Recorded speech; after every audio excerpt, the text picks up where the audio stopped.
Olá pessoal, essa aqui é a nossa quinta questão e ela diz o seguinte: considere a matriz 2 por 2 definida da seguinte forma. Bom, antes de continuar a leitura, observe que é meio estranha essa notação, né? A divisão de duas matrizes. Lembrem que quando eu tenho um a zero assim solto, quer dizer a zero vezes a identidade. A gente escreve aqui por um abuso de notação, mas quando você vê essa notação aqui, razão entre matrizes, imagine só que ele está querendo dizer o seguinte: é a matriz do numerador vezes a inversa da matriz do denominador. Entendeu? É só um abuso de notação também, mas nada que vá nos complicar. Continuando, onde A0 é um número real e A é um vetor tridimensional com componentes reais. Item A. Prove que U é unitária e unimodular. Primeiro vamos começar com o fato de U ser unitária. Basicamente, U está aqui a razão dessas duas matrizes, que eu posso escrever como produto, como eu tinha mencionado anteriormente. Na sequência, vamos calcular o DAGA. Calcular o DAGA é aplicar DAGA em cada uma e trocar a ordem das matrizes. Lembre que quando a gente aplica esse operador DAGA, ele também está atuando como uma transposta, né? Ela é a combinação de conjugar e transpor uma matriz. Então, quando a gente transpõe um produto de matrizes, elas trocam de ordem e ambas aqui são transpostas. Além disso, né, como a adaga conjuga, ela está conjugando ambas. Mas vamos lá. Então, essa matriz vem para frente, essa matriz vai para trás, ambas recebem uma adaga. Está aqui. A inversa e a adaga podem comutar, essas duas operações podem comutar entre si. Comutando elas, eu só preciso aplicar o operador DAGA nessa matriz aqui interna. A zero não tem componentes complexas, é uma matriz de identidade, e sigma é uma matriz hermitiana. Então, eles não são afetados, apenas o número i, né, o número imaginário i. Ele é conjugado. A mesma coisa nessa matriz aqui de fora. Aqui eu tenho mais i, então vai passar a ser menos i. Então, a gente tem u e o DAGA. Multiplicando ambas, a gente quer observar que esse produto de matrizes retorna a identidade. Vamos ver se é verdade. Bom, tá aqui o produto, né? As duas primeiras matrizes compondo o DAGA, as duas últimas matrizes compondo o U. Observe que essas duas matrizes aqui, elas comutam. Elas só são compostas por uma adição ou subtração de A0 e sigma interno A. Duas matrizes que comutam entre si, então esses dois operadores também comutam entre si. Basicamente, o que eu posso fazer? Eu posso trocar a ordem desses dois. E trocando a ordem, aqui eu tenho um produto de duas matrizes inversas e aqui outro produto de duas matrizes inversas, retornando por fim a identidade. Então, sim, a matriz U é uma matriz unitária. Você vai dizer, eu não preciso efetuar ainda o produto U DAGA? Não. Se você garante que o DAGA da identidade, também, como consequência, já é obtido que o DAGA também é identidade. Seguimos então para provar que a matriz U é unimodular. Basta observar novamente que a operação DAGA nessa matriz retorna essa outra.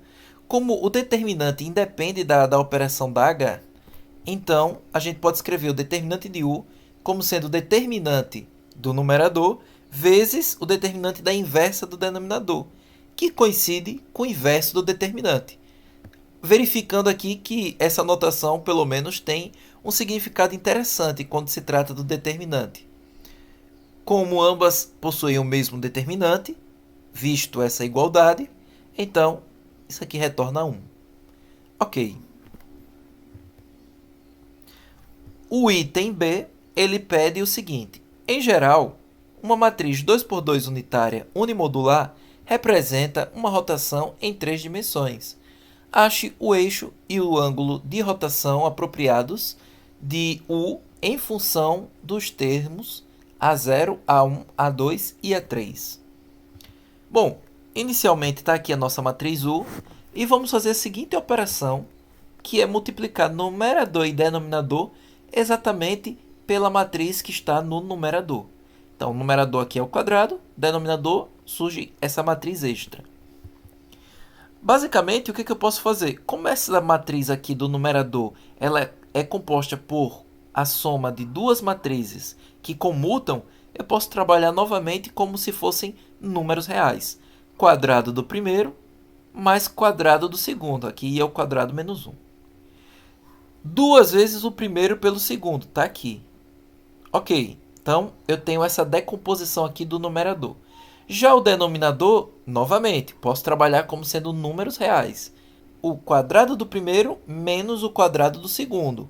Visto que aqui eu tenho a subtração vezes a soma. Retornando esse resultado. Certo? Menos o quadrado do segundo, justamente aqui eu tenho menos i vezes i, né? Então, o produto dá 1. Ok, vamos observar que sigma interno a ao quadrado nos remete um resultado interessante. Bom, quando eu estou elevando esse produto interno ao quadrado, eu estou multiplicando essa quantidade aqui, por ela mesma. Mas observe o seguinte, quando eu estou multiplicando sigma 1 a 1 por sigma 1 a 1, está aqui o termo ao quadrado. Sigma 2 a 2 por sigma 2 a 2, termo ao quadrado. Sigma 3 a 3 por sigma 3 a 3, termo ao quadrado. Beleza. E os termos cruzados? Por exemplo, sigma 1 a 1 vezes sigma 2 a 2. E sigma 2 a 2 por sigma 1. Observe que vai dar exatamente essa decomposição. Ambos têm A1 a 2, só que primeiro aparece sigma 1 a 2, depois sigma 2 a 1. Como as matrizes de Pauli anticomutam, a gente garante que esse resultado é zero. Ou seja, eu posso apagar todos os termos cruzados. Eles vão todos dar zero. Além disso, esses quadrados aqui, o quadrado de cada matriz de Pauli dá identidade, retornando então esse resultado. Observe então que apesar do denominador ele ser uma matriz, agora a gente pode trabalhar como sendo um número real, sendo exatamente a ao quadrado mais módulo de a ao quadrado. Por quê? Porque aqui a inversa da identidade é ela mesma, né? Então, eu posso trabalhar aqui como sendo apenas um número real. O mesmo eu vou fazer aqui em cima. Então, eu tenho esta quantidade mais i vezes essa quantidade. A gente já pode observar que essas duas quantidades podem ser interpretadas como seno e cosseno, em particular de um θ sobre 2. Esse sobre 2 eu vou falar mais adiante. Mas, inicialmente, só observem que o quadrado desse mais o quadrado desse formam um trinômio quadrado perfeito. Exatamente o quadrado do denominador. E, portanto, como a soma dos quadrados dá igual a 1 dessas duas parcelas, eu posso interpretar uma como cosseno, a outra como seno.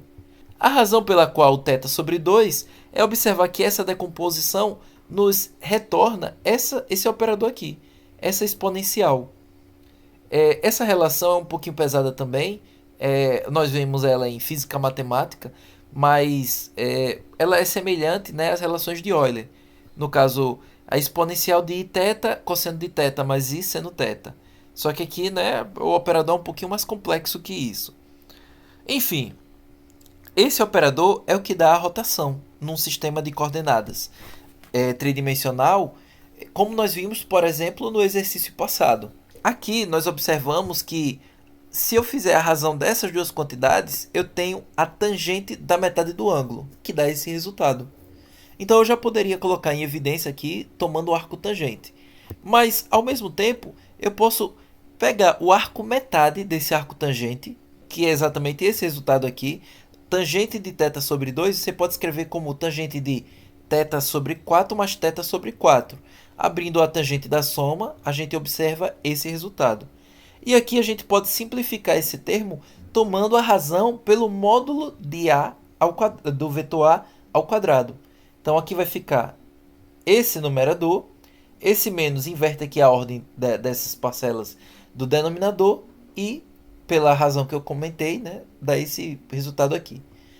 Na igualdade, a gente observa que esse termo A0 pelo módulo de A é a tangente de θ sobre 4. Então, o θ é 4 vezes o arco tangente de A0 pelo módulo de A. Então, o ângulo e o eixo de rotação são 4 vezes esse arco tangente é o ângulo e o vetor A unitário aponta para a direção do eixo de rotação. É isso.